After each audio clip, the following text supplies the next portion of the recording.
calling the MillCreek Amateur Radio Net. This is WB7 VPC calling the MillCreek Amateur Radio Net. The purpose of this net is for preparing amateurs for communications in the event of an emergency, providing a regular means to test your radio equipment, and to provide those with a common interest the opportunity to meet. Since this is a directed net, please transmit as requested by the net control station. Stations checking in are asked to remain on frequency until all net business has been completed. Should it be necessary to leave the net, please check out with the net control station. All licensed amateurs are invited to check into this net. This net meets weekly on Wednesday at 2000 hours on the simplex frequency of 439.200 MHz and primarily serves the city of MillCreek. No tone is necessary to access this. Net control tonight is WB7 VPC in East MillCreek, and I just clicked the wrong button. There we go. And my name is John. This net will stand by for any emergency traffic. To break the net, just transmit the word emergency. Break. Anyone wanting an informal contact after the net, please call now. And were there any relays? None heard. Anyone with net information or training bulletins or announcements, please call now.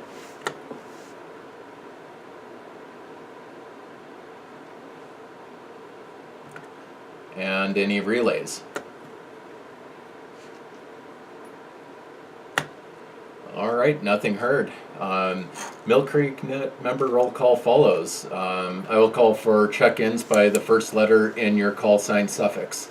Please give your call and QTH when checking in.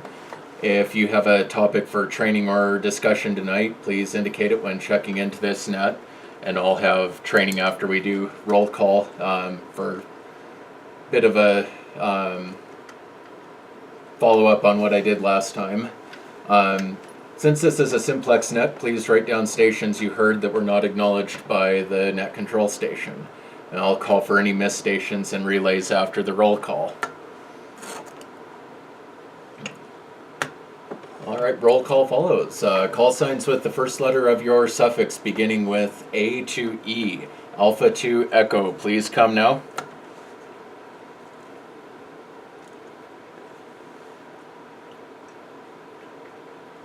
And were there any relays?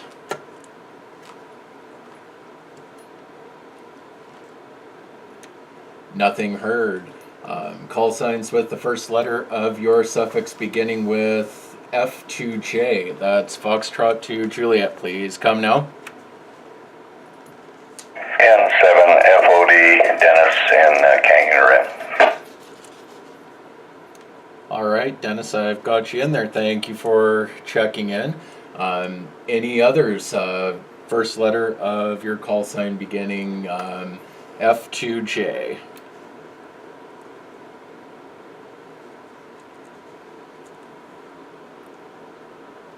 And were there any relays?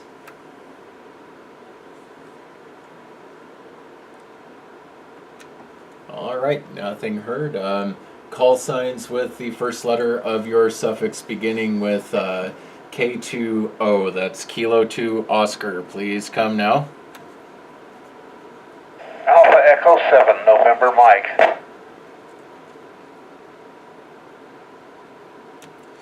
Alrighty, Alpha Echo 7 November Mike. I have got you in there. Any other calls? Kilo 2 Oscar, please come now. November 7, Oscar Yankee Kilo. This is Dirk in Limp School. And 70YK, I've got you in there. Thank you very much for checking in. Any other calls? First letter of your suffix, Kilo 2 Oscar. KC7 WSQ Margaret in Olympus Cove. All right, Margaret, thank you for checking in. I've got you here. Any other calls with the first letter of your suffix beginning Kilo to Oscar? Kilo India 7, Mike Papa X-ray acceptable. All right, KI7MPX. Christopher, I've got you in there.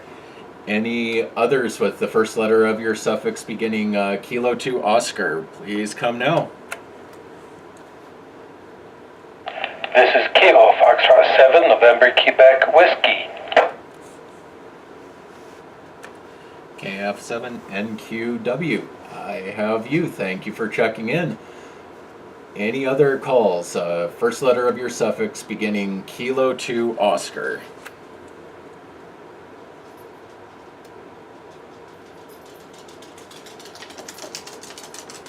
All right, any relays?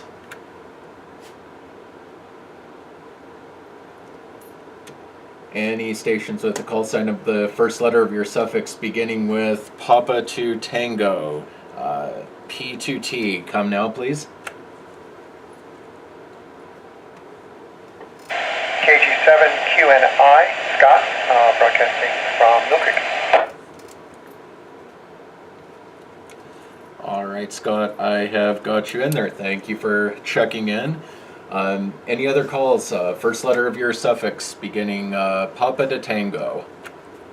This is Alpha Foxtrot 7 here. Delta, this is Dory in MillCreek. All right, Dory, thank you for checking in. I've got you in here. Any others? First letter of your suffix beginning P to T, Papa to Tango. Please come now.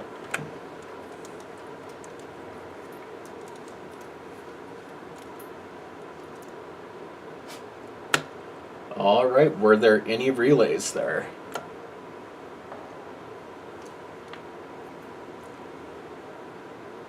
Okay, and last up, any stations with call signs with the first letter of your suffix beginning with U to Z, that's uniform to Zulu, and I'll check myself in. Please come now, uniform to Zulu. This is Kilo Charlie 7, Whiskey Victor, Quebec, Russ, MillCreek 20th East. All right, Russ, thank you for checking in. I've got you in here. Any other stations with the first letter of your suffix beginning with U to Z, please come now.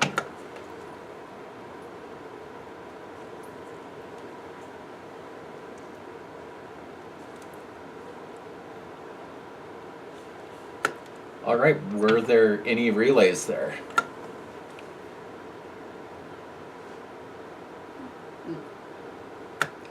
Nothing heard.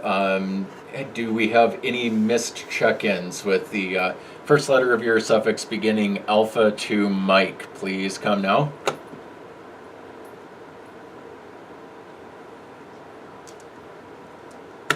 And were there any relays?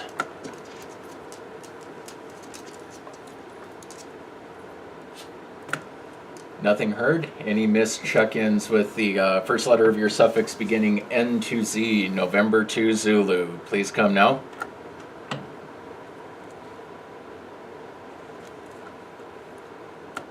And were there any relays?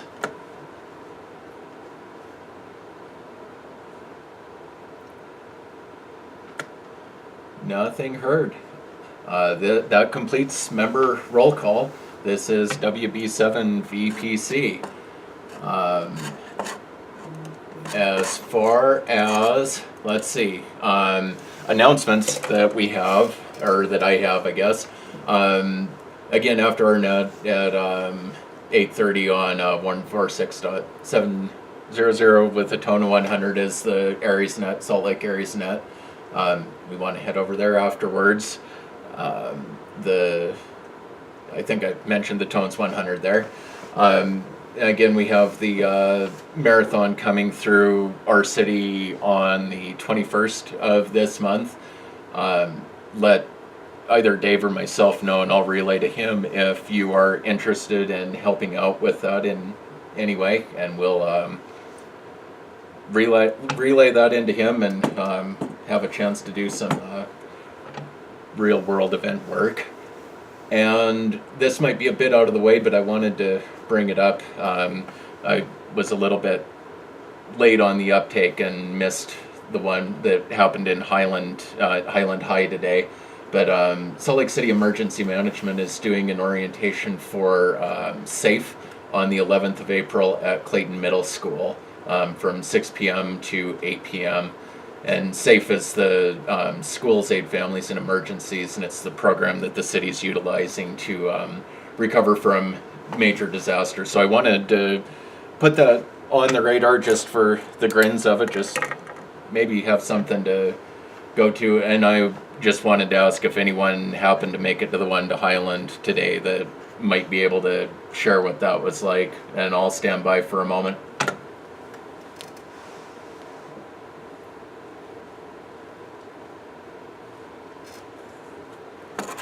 This is KC7WVQ.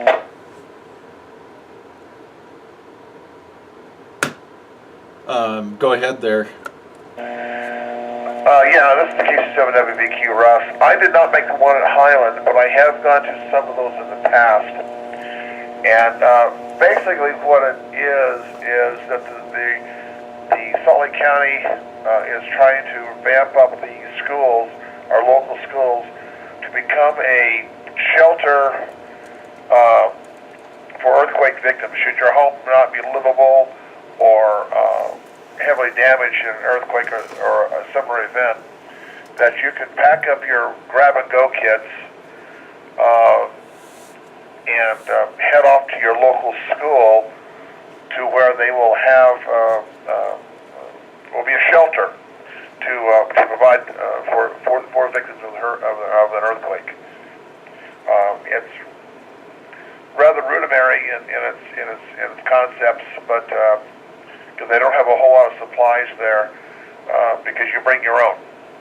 They talk about a 72-hour kit, or in other cases even a 96-hour kit, where you bring your bedding, your food, your water on a hand truck or in a shopping cart or in a little red wagon or something that you can pull down to your local school.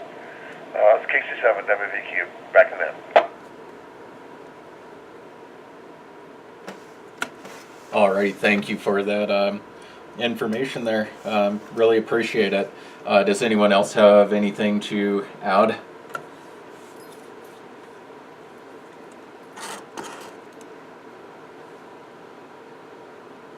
Alrighty, nothing heard. So, and this is WB7 VPC, and for training tonight, I kind of wanted to do a little bit of expanding upon what I brought up last time I was net control about the HTs and kind of that minimum of equipment. And tonight I kind of wanted to go more towards what an upgrade might be beyond using a handy talkie, and maybe some ideas for developing some sort of a mobile base rig for the VHF and UHF bands. Kind of radio, how it might be used, what you might be after, and some considerations to make things along those lines. So as far as the radio goes, and it's purely from my perspective here, but if a person were looking to upgrade from HT kind of a rig to a mobile unit, I would probably save up the extra money and spend a little bit more to try and get a good dual band radio. I looked on Ham Radio Outlet yesterday, just for something easy that is pretty common. There were radios from Yaesu and ICOM that were around $300 that were dual band that do both VHF and UHF.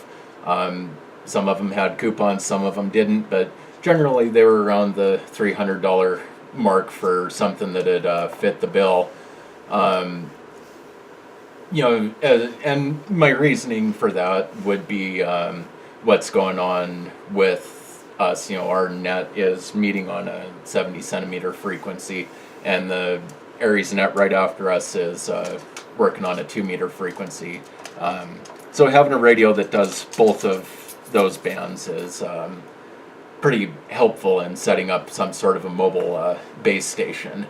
Let me take just a break here for a moment.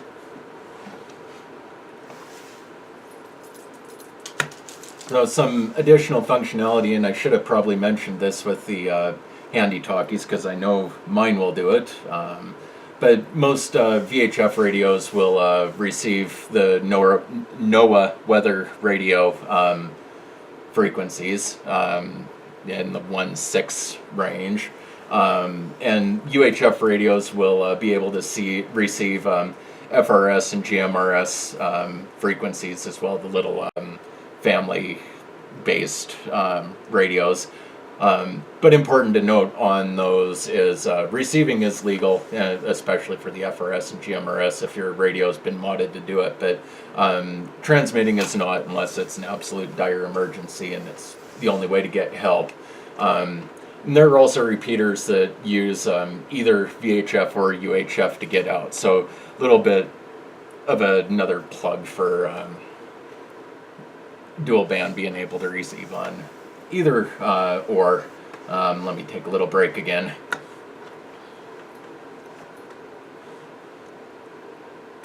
So with the radio consideration kind of addressed, the next thing that I would think of is what's the location and the way that you're going to use it.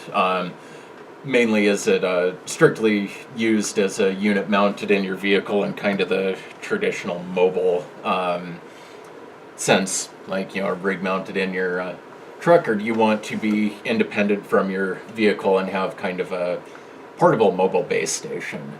Do you want to be able to do both? Because the answers to those questions may very well play into the rest of the items that I wanted to bring up tonight. And by and large, they're going to be the same as the handy talkie points. It's just slightly different, as it were, using a base rig instead of a handy talkie, but more or less the concepts are all the same.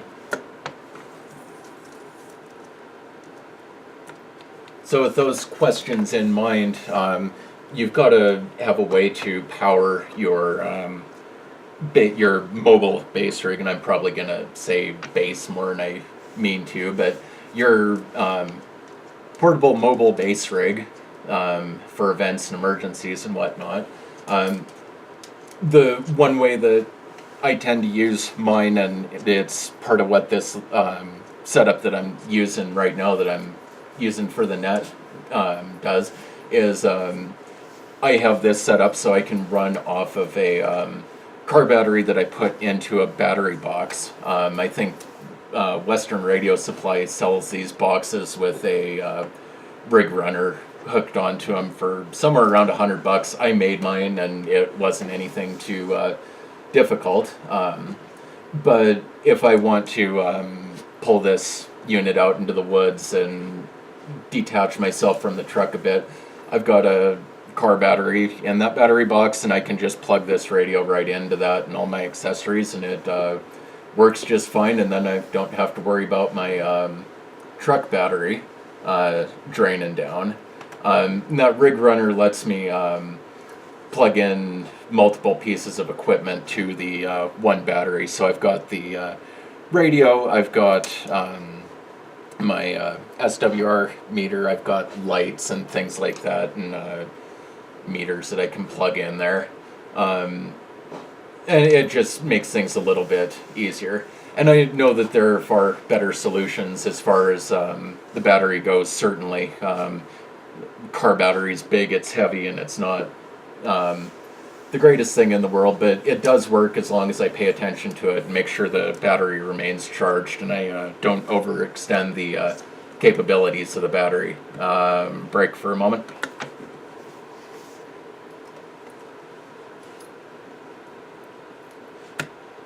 I kind of alluded to the other option there is you can also use your vehicle's battery to provide the power for your rig if you don't mind being tied to your vehicle for power. That's how I have my daily use mobile rig, that Kenwood 710, what is it? 710DG, the APRS radio in my truck. It's just tied right to the battery, and that works great, but it also means that my power supply is my vehicle, so I'm kind of tied to it. I don't get to go too far away from it and still be able to use it. And the final consideration is if you have access to AC, if you have access to a generator or some sort of an extension cord or something, and we have power and you're able to get AC to where you're operating, you need some sort of a power supply for your radio.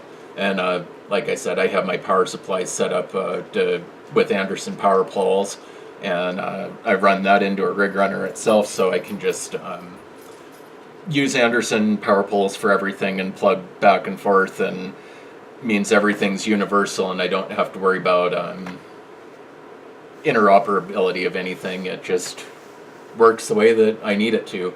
WB7 VPC, and I'll take a break again.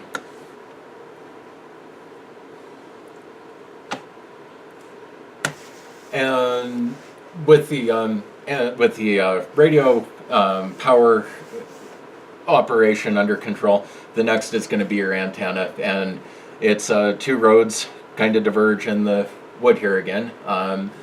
Whether you're wanting to be tied to the vehicle or independent of it, I think most people are probably familiar with some sort of a wave, half wave, something like that, mounted on the roof of the truck or on the hood lip or something like this. Half wave. The half wave that I have is 41 inches tall off the top of the truck. Does everything I need it to. It just means that my truck doesn't get to be inside my garage, and I have to kind of be careful where I pull into. The thing bends over on its pivot that I can pull up and lay the antenna down, but it still means that I'm a little bit taller than most vehicles, so there's some places that I can't fit into in the city. But that works for my needs. Your mileage may vary, and something may work better for your application. And then I have 2 different J-pole antenna that I can use, which allow me to move away from my vehicle more so.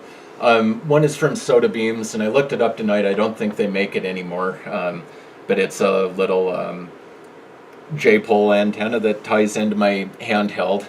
It's used for summits on the air, was the market for it. Came from a company in the UK. It's really lightweight and breaks down so it can fit in my backpack really well. That's usually what I take backpacking with me, and works great beyond the rubber ducky kind of deal that you normally have. But it has some attached coax, and it only fits my HT, so it's kind of limited. The other one that I have, and I have a couple of these, is a Edfong DBJ1. It's 5 foot tall, handles 75 watts, and it seems like it's pretty good as far as SWR goes. It does need a run of coax of some sort, since it's more of a base station antenna and doesn't have the coax attached. I'm using one of my DBJ ones on the radio I'm currently using, hooked up to the balcony of my house on the 2nd floor, and I have another one that I can throw in the bed of my truck and take along with me. I just tie a girth hitch, a little bit of string around the top of it, and pull it up in a tree with some coax attached when I'm out in the mountains, and it works really well. Can get out a long way just with that bit of elevation and that antenna up in a tree. Break.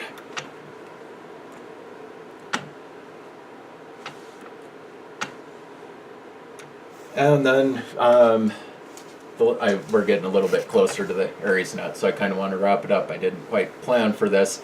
Final consideration, same as the handy talkie training, is whatever you end up going with, practice and practice and then practice some more.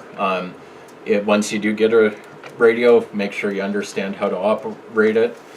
Don't wait until you need to use it to figure out how to change frequencies or operate your splits for repeater inputs or something like that. Make sure you can at least have the steps written down to make changes on the fly, so if something does come up, you're able to not rely on your memories. I pulled over the same questions from the HT. How do you input a frequency? How do you program a repeater? What about tones? Same kind of deal as before. Make sure you attempt to use everything the way that you would plan on using it when the time comes, before the time comes, so we know if there's any weak links in the system before we end up having to rely on it. With that, I hope that was somewhat helpful. I'll wrap it up and turn it over for any comments. WB7VPC. N7FOD. All right, go ahead, Dennis. Yeah, one radio that's I've been using for years. It's the Kenwood F or DS6, if I remember. It's out in the car. I use it daily. Hooked up to an outside antenna.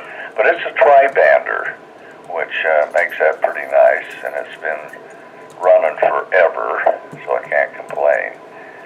And you can pick those. I've seen them available, new ones, for as low as $200. They are kind of still available, but will be discontinued.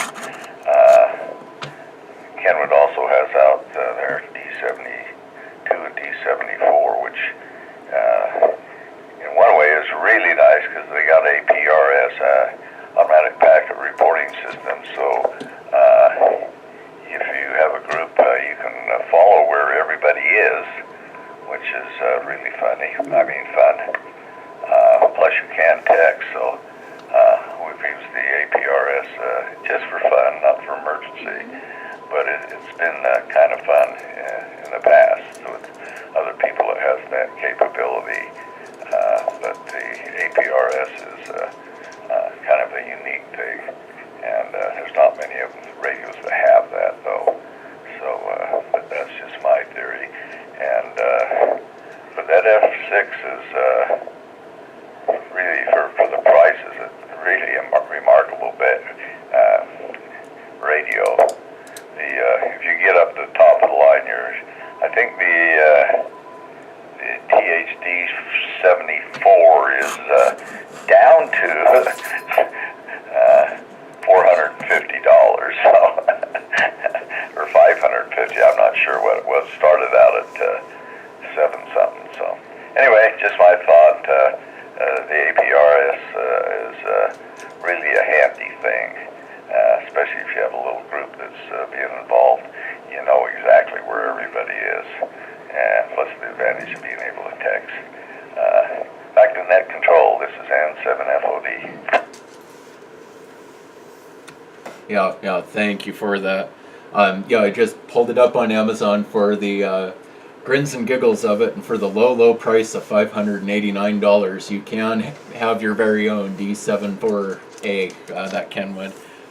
But that's just Amazon. Yeah, I'm sure there's other spots around. And, I am imagining at some point. I was kind of thinking maybe the next time I do this, I kind of wanted to do a bit on APRS, because that's part of the reason that this radio I'm on now, this FT8800's in the shack, and that D710's out in the truck, because I wanted the APRS, and it's come in pretty handy for me a couple times myself. I think if I would have, if I could go back and redo things, maybe when I first started getting a radio for my truck and all that, I probably would have handled it a little bit differently and just gone with that Kenwood, just since APRS native is so nice on it. But another time, I guess. Another time. Does anyone else have any comments?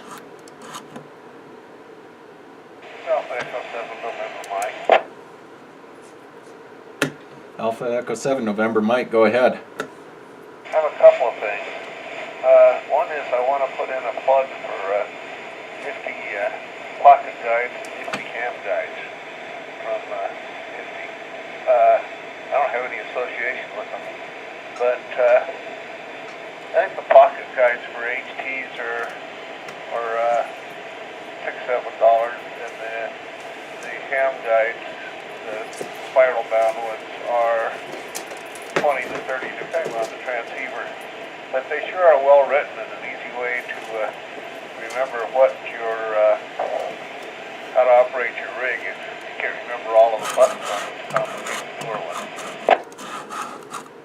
Okay, the second comment I had is for sort of base stations based on a mobile rig. If you get a mag mount antenna, a quarter wavelength, the one that's only 17 inches long, it requires a ground plane, but half wave one, as you say, ends up being a 41 inches long or so, or taller. It doesn't require a ground plane. But you could just take a mag mount and one of the smaller ones and stick it on top of your fridge or a filing cabinet or something, and will work pretty good indoors. That's about what I have to say. It's the E7NN.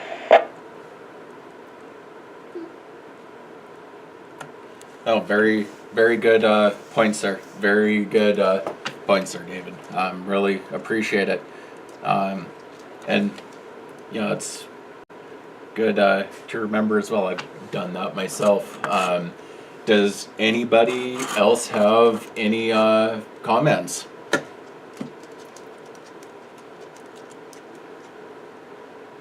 Alrighty, I'll do one more quick call for check-ins. Does anybody have any late check-ins from missing the earlier roll call? Please come now.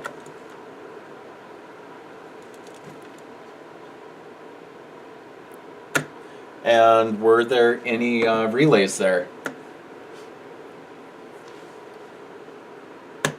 And nothing heard.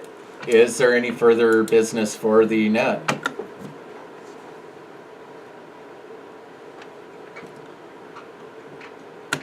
Alrighty, so I will now close the net at 20:33 hours and return the frequency to normal amateur use. 7-3 for all, thank you very much for checking in. Looks like we had 10, so we're doing good. Doing very good. Thank you very much for the participation and for the insight there. I'll take all I can get and really appreciate the additional comments. We'll see you here next week, and I believe Dave will be back and taking over. Thank you again, WB7 VPC, and I will be standing by for a moment.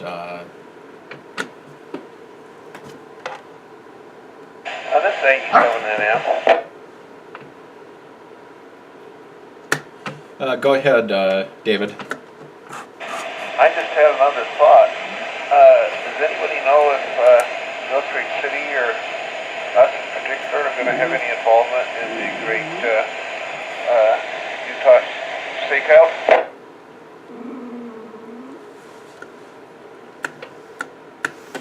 So, I haven't heard anything specifically. That was actually on one of my lists to ask. I just completely blew by it before the net started.